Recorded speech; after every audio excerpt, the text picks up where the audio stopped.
भक्ति की वाणी 737। तन मन के पूर्ण सहयोग से मूर्ति बनी प्रिय की, फिर भी मौन, प्राणों को शांति कैसे मिले।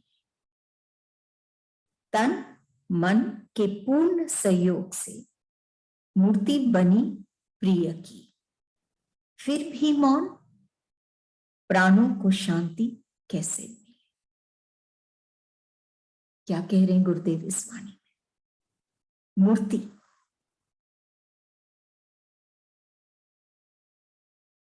हर जगह हम देखते हैं, ईश्वर की मूर्ति है, विराजमान है,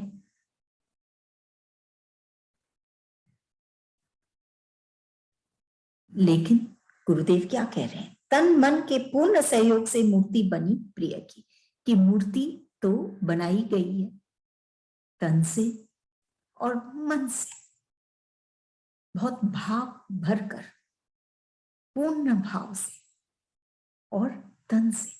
बहुत कारीगरी होती है इसमें। मूर्ति बनती है प्रिय की,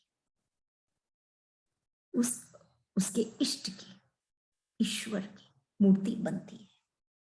लेकिन मूर्ति की क्या बात है इसमें?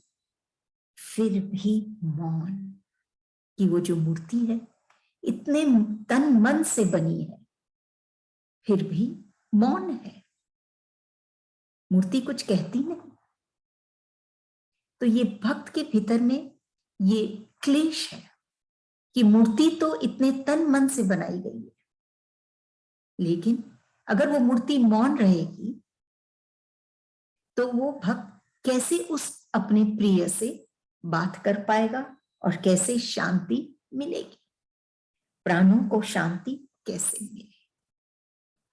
एक बात तो क्लियर है कि शांति प्रिय के सामीप्य से ही है, प्रिय के सम्मुख होकर, प्रिय को अनुभव करके ही शांति मिलती है। ये बात वो भक्त जानता है, अनुभव किया है। शांति और कहीं नहीं। क्यों नहीं शांति कहीं? दिन दहाड़े, एकदम दिन में भी हम टकराते हैं एक दूसरे के साथ। यही खेद है कि दिन दहाड़े भी हम टकराते हैं। शांति कैसे मिले? टकराते जाएंगे, गिरते जाएंगे, शांति कहां से मिलेगी? सिर्फ तन से ही नहीं, मन से भी शांति कैसे मिले? सिर्फ साधनों को हम जुटाएंगे, एकत्रित करेंगे तो कुछ नहीं बनेगा। साधना आवश्यकता है। सिर्फ भवन बनाते जाएंगे सुंदर सुंदर, जरूरी है भावना को सुंदर बनाना। इसीलिए शांति नहीं, क्योंकि हमारी सोच बाहर की ओर है और शांति कहां? भीतर। अब ये मूर्ति भी जो है ये भी बाहर में बनी है, बाहर में स्थित है, इसीलिए मौन है। और मौन भी है तो वो भक्त कहता है कि उसे शांति कैसे मिले। वो चाहता है कि मैं अपने प्रिय के सम्मुख बैठकर बात कर पाऊं, मेरे दिल में जो बात है वो कह पाऊं और वो प्रिय हमको सुनाए, उस भक्त को सुनाए कुछ ऐसी बातें जिससे उसके दिल को शांति मिले। तो मूर्ति से वो शांति नहीं पा रहा जब तक वो, इसीलिए वो ये बात आगे रख रहा है कि मूर्ति बनाई तन मन से, लेकिन वो मौन है। तो मुझे शांति कैसे मिले? गुरुदेव क्वेश्चन पे ही इस वाणी को छोड़ दिए हैं, प्राणों को शांति कैसे मिले? अगर हम इस पर सोचें, मनन करें, तो फिर यही हम अनुभव करेंगे कि मूर्ति है, लेकिन जब हम अपने प्राणों में उसे बसा लेते हैं, उस प्रिय को, तो वो मूर्ति भी बोलने लग जाती है, क्योंकि इष्ट मौन में ही बोलते हैं, मौन होकर ही बोलते, उनकी भाषा ही मौन है। तो वो इष्ट या वो प्रिय बोलने लग जाता है उस भक्त के हृदय में वो जुड़े उस ईश्वर से, उस प्रिय से, कि जब वो मूर्ति के आगे बैठे भी तो उसको यह न महसूस हो कि मूर्ति मौन है, बल्कि ये महसूस हो कि वो प्रिय उसे सुना रहा है, वो प्रेम का राग, वो भाव भरी वाणी जो वो भक्त सुनना चाहता है, जिससे उसके प्राणों में शांति मिलती है। और यहां सिर्फ मूर्ति की बात नहीं, संसार में भी हम जैसे अभी चर्चा की कि शांति क्यों नहीं, क्योंकि हम सिर्फ ऊपरी चीजों को देखते हैं, संसार को जैसे दिख रहा है इन स्थूल आंखों से, वैसे ही देखना चाहते हैं। लेकिन अगर उसके भीतर संसार के कण कण में जो ये ईश्वर, ये प्रिय निहित है, उसको देखेंगे तो ये संसार में भी हम शांति पाएंगे। हम दर्पण अपने आगे रखते हैं, मुख के आगे, तो मुख उसमें दिखता है, उस दर्पण में। ऐसे ही संसार में दिखता है ये सुख, लेकिन वास्तव में न तो वो दर्पण में मुख है और न संसार में सुख, खाली दिखता है। ये रहस्य को जान जाएंगे तो वो मूर्ति मौन नहीं होगी, वो हमारे हृदय में वो तान, वो संगीत हम सुन पाएंगे जो सुनना चाहते हैं, जिससे इन प्राणों में शांति मिले। प्राणों को शांति कैसे मिले? जब हम उस मूर्ति में जीवंत कर उसको हम अपने हृदय में उस प्रिय को बसाएंगे, तो चाहे वो मूर्ति में हो, चाहे संसार के कण कण में हो, कहीं भी हमको हर स्थिति, हर परिस्थिति, हर व्यक्ति, हर एक जगह जब वो प्रिय दिखने लग जाएगा जो उसके अंदर है, तो जाके प्राणों में शांति मिलेगी। नहीं तो वो भक्त हर वक्त कष्ट पाता रहेगा, अशांत होता रहेगा, जब तक वो प्रिय को नहीं देख पाएगा। हर परिस्थिति में, हर व्यक्ति में,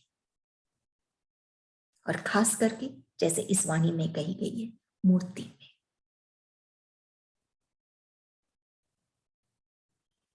अगली वाणी 738। सुना था अनहद की ध्वनि दुनिया को भुला देती है, भक्तों की भावमयी वाणी ने तो अरूप का रूप दिखलाया। सुना था अनहद की ध्वनि दुनिया को भुला देती है, भक्तों की भावमयी वाणी ने तो अरूप का रूप दिखलाया। अनहद और ध्वनि, अनहद जो सीमातीत है, जिसका कोई हद नहीं,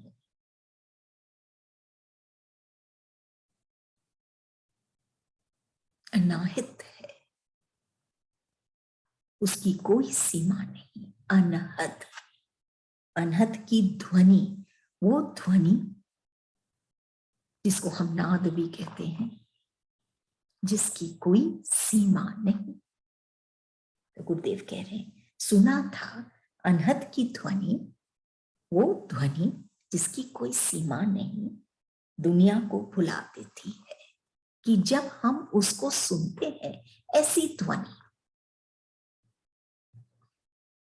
और ऐसी ध्वनि कहां से उभरती है, कहां? इस ईश्वर से, उस प्रिय से। हम वो अनहद सत्य से, उस अनहद की ध्वनि को हम महसूस कर पाते हैं, सुन पाते हैं।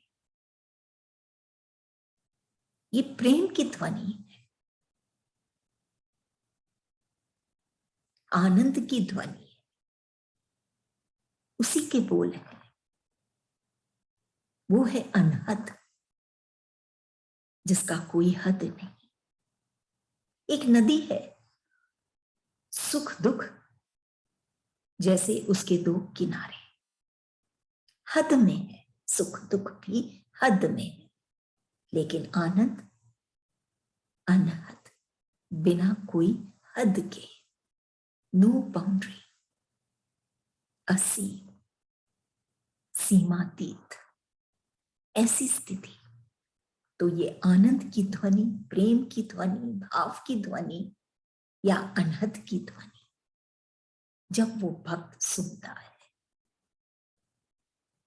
इससे ये तो समझ में आ रहा है कि ये ध्वनि बज रही है। क्या हम सुन पाते हैं?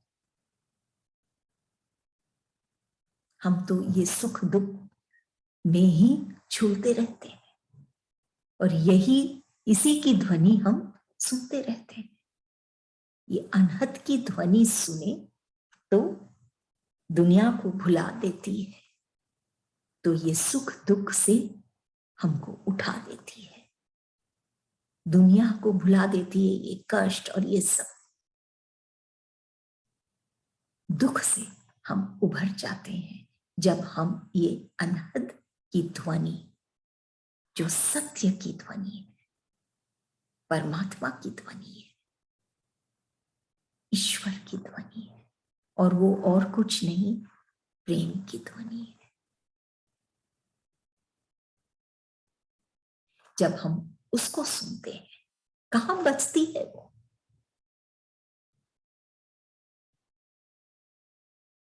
चारों तरफ पूरे ब्रह्मांड में है, लेकिन हम सुन पाते हैं हमारे हृदय में, क्योंकि वहां भी है। हम उसके सबसे करीब हैं, लेकिन हम उस अनहद ध्वनि को सुनते ही नहीं। इतना शोर है भीतर। तभी कहते हैं, अगर सुनते तो दुनिया को भुला देते, दुनिया की ये सब कष्टपूर्ण बातें सब कुछ भुला देते। ये तो सुनी सुनाई बात है कि सुना है, सुना था अनहद की ध्वनि, कि वो भक्त कहता है कि मैंने ये बात सुनी है, सुनी सुनाई बात है कि ऐसा एक ये अनहद ध्वनि है जिससे सुनने से दुनिया को हम भुला देते। लेकिन अब गुरुदेव क्या कह रहे हैं, भक्तों की भावमयी वाणी ने तो अरूप का रूप दिखाया। वो तो सुनी हुई बात है, लेकिन अगर हम एक संत की बात करें, भक्तों की, संतों की बात करें, तो उनकी भावमयी वाणी ने तो अरूप का रूप दिखलाया। ये तो हम 100% महसूस करते हैं जब हम ऐसे संत की शरण में बैठते हैं। तो क्या महसूस करते हैं कि उनकी भावमयी वाणी ने तो अरूप, वो जो अनहद की ध्वनि है, अरूप की है, ईश्वर की है जिसका कोई रूप नहीं, आनंद की है जिसका कोई रूप नहीं। वो ध्वनि अरूप को का रूप दिखलाती है कि वो जो चीज हम हासिल नहीं कर पाते, नहीं पहुंच पाते हैं उस ध्वनि तक। वो ध्वनि, वो अरूपी ध्वनि हमको ये संत हमारे आगे उसका एक रूप दे देते हैं। भक्तों की भावमयी वाणी ने तो अरूप का रूप दिखलाया। ऐसे हम समा जाते हैं वो संत की वाणी में, भावमयी वाणी में, कि वो जो अरूपी है ईश्वर, उसका रूप भी हम देख पाते हैं, मतलब उसको भी हम अनुभव कर पाते हैं, दर्शन पाते हैं अनुभव के रूप में। चाहे गुलाब हो, चाहे आम का गाछ हो, पानी तो वो एक ही है जो दोनों में डाली जाती है। वैसे ही सत्संग मूल है,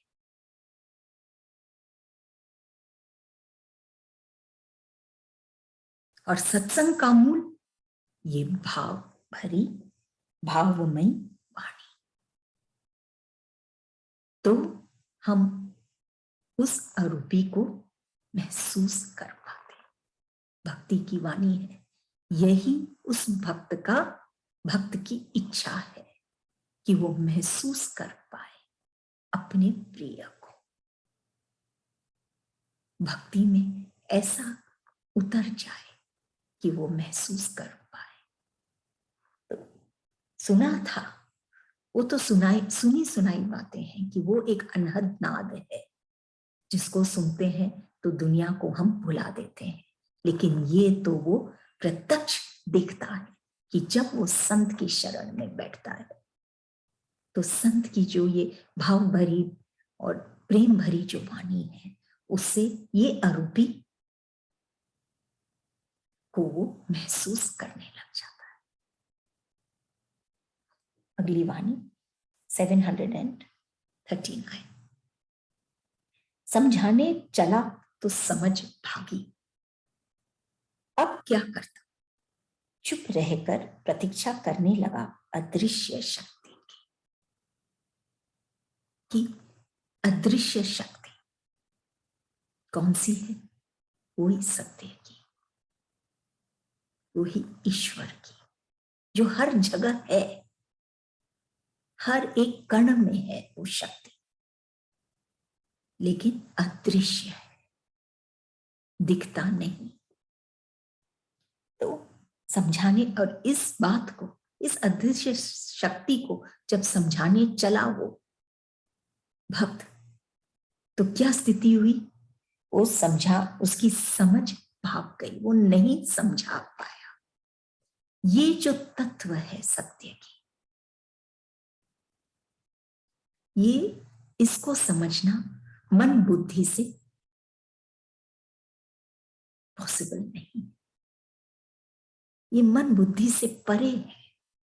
बुद्धि से हम समझते हैं और समझा भी सकते हैं अनेक विषयों को, लेकिन ये सत्य को नहीं समझा पाएंगे इस बुद्धि से, क्योंकि बुद्धि अगेन सीमित है और सत्य असीमित। उसी स्थिति में जाने से ही हम उसको समझ पाएंगे, नहीं तो समझ भाग गई, नहीं समझ पाया वो भाग, फिर क्या करता, कैसे समझे, फिर कैसे महसूस करे इस शक्ति को? तब गुरुदेव कहते हैं चुप रहकर प्रतीक्षा करने लगा अदृश्य शक्ति की, कि जब वो चुप रहकर इस अदृश्य शक्ति से जुड़ने के लिए मौन बहुत इंपॉर्टेंट है, क्योंकि उनकी भाषा ही मौन की है। इस अदृश्य शक्ति, उनसे मिलना हो, उस शक्ति से अगर समा जाना है, जुड़ जाना है, अनुभव करना है, तो इस मौन की स्थिति में आना होगा। मौन सिर्फ चुप रहना नहीं, जैसे गुरुदेव हमको कई बार समझाते हैं, कई वाणियों में समझाते हैं कि मौन सिर्फ चुप रहना नहीं, बल्कि भीतर की स्थिति जहां शांत है वो मन, वो हृदय, सुकून है, वो है मौन।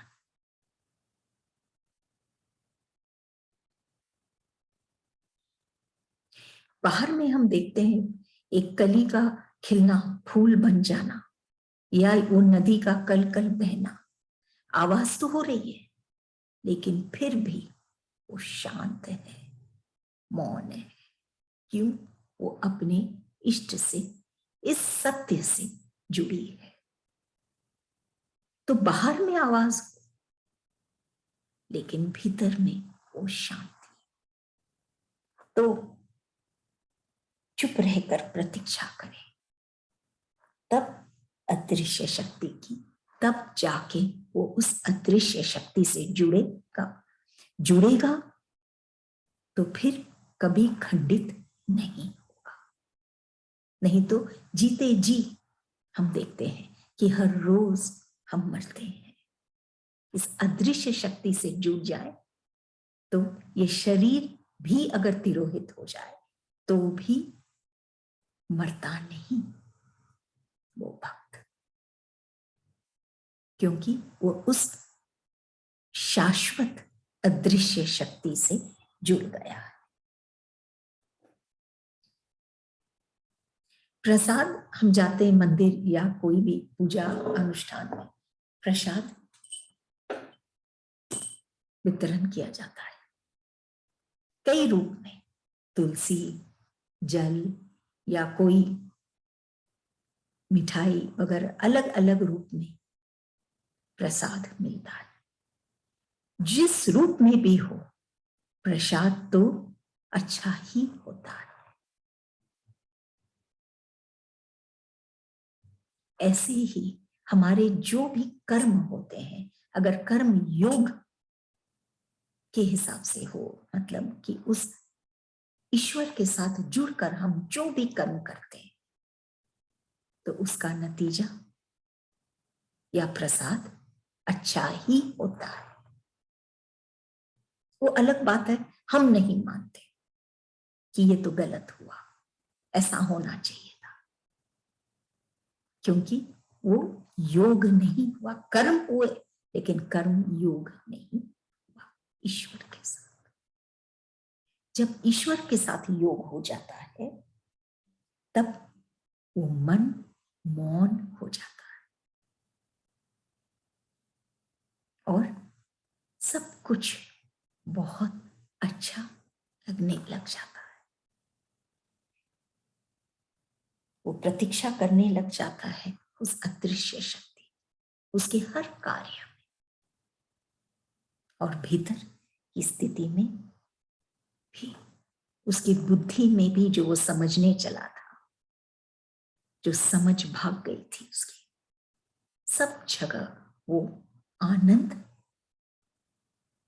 समाने लग जाता है। मन, बुद्धि, कार्य, हर चीज में, अंदर से, भीतर से, बाहर से, सिर्फ आनंद आनंद आनंद ही रह जाता है जब वो चुप होकर प्रतीक्षा करता है उस अदृश्य शक्ति का। वैसे सिर्फ चुप होकर ही इस अदृश्य शक्ति से हम जुड़ पाएंगे, और कोई तरीका नहीं। चाहे हम कितने भी कर्म कर लें, चाहे हम कुछ भी कर लें, जैसे कहा गया था, कितने ही हम भवन बना लें या हम साधनों को जुटा लें, ये मौन होकर ही हम, भावना हमारी जब मौन होगी तभी हम इस अदृश्य शक्ति से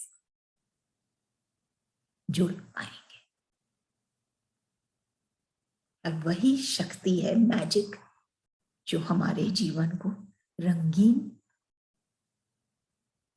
बनाने के योग्य है, काबिल है। सिर्फ ये शक्ति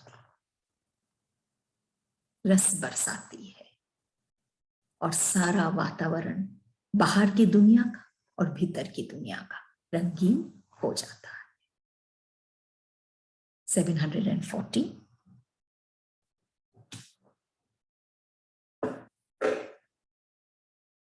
संतों की शांति अद्भुत थी, वर्णन मनन के लिए भी स्थान न था। संतों की शांति अद्भुत थी, वर्णन मनन के लिए भी स्थान न था। संतों की शांति,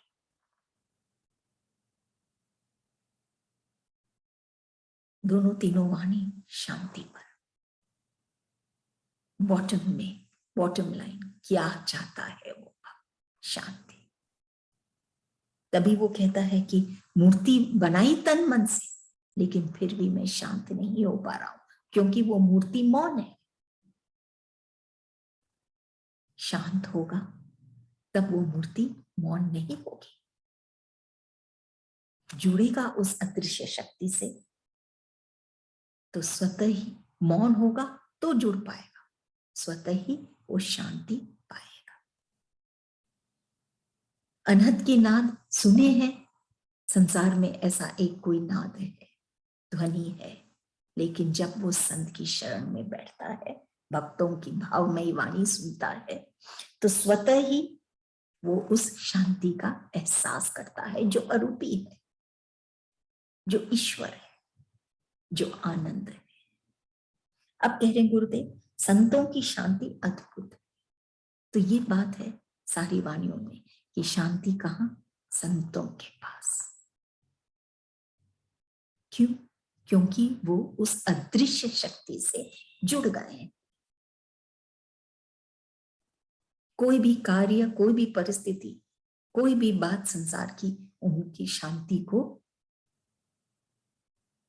नहीं हटा पाती।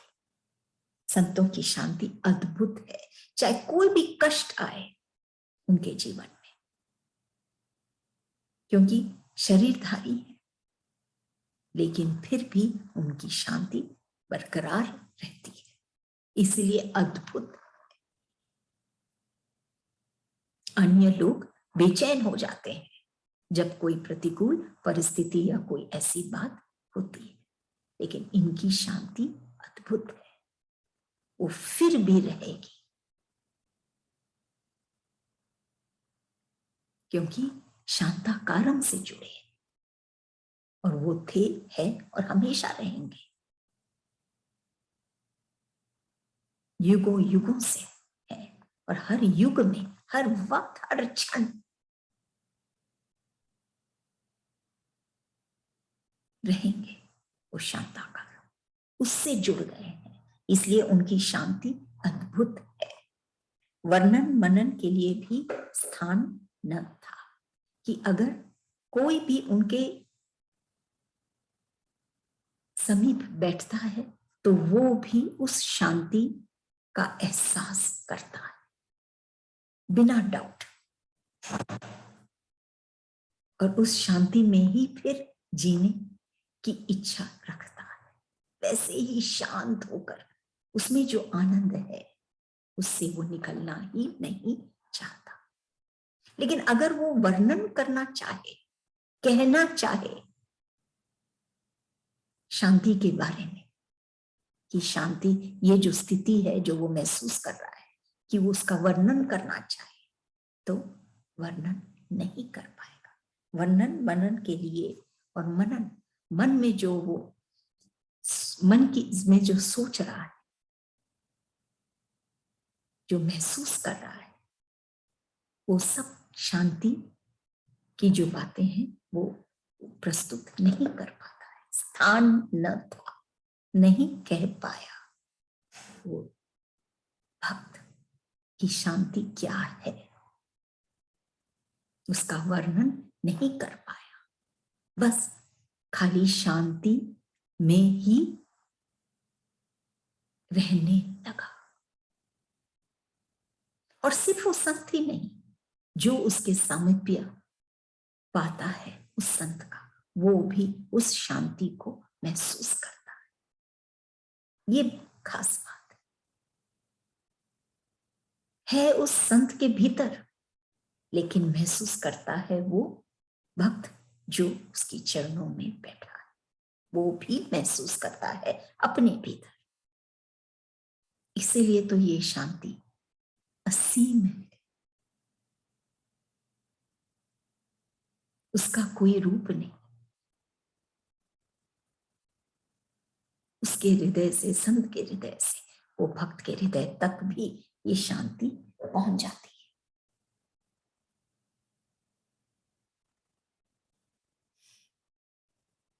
ऐसी मुस्कान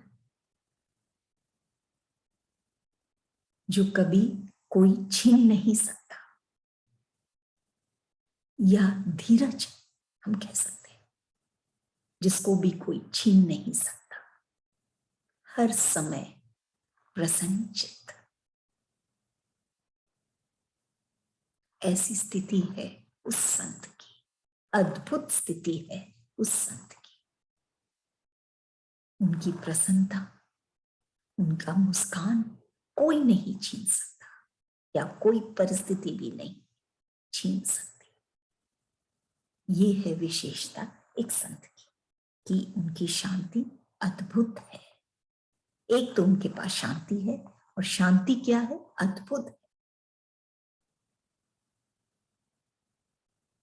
खास है, विशेष है, जो संतों के पास है।